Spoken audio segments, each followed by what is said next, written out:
How to make a public profile on Snapchat. Hello everyone, I am Bishaka and welcome to our channel. Now let's get right into the tutorial.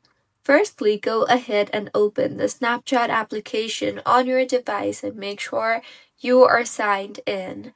Now, tap on your Bitmoji on the top left of your screen and you will see the option for public profile right beside my account option you see there.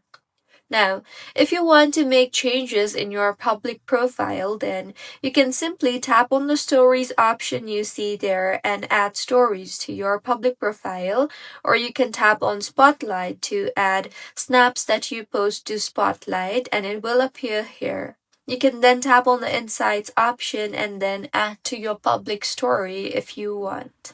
You can also tap on the edit button on the top right of your screen and further make changes to your public profile, such as adding your bio or enabling or disabling location, or if you want to show your follower count or not by simply toggling on or toggling off the show follower count toggle button.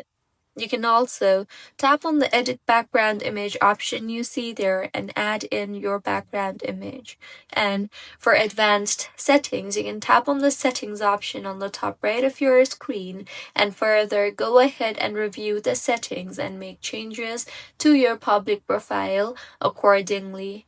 So this is how you can make a public profile on Snapchat. If you find this tutorial helpful, please like the video and do comment if you have any queries. Also, do subscribe to our channel for more helpful tutorials like this. See you on the next one.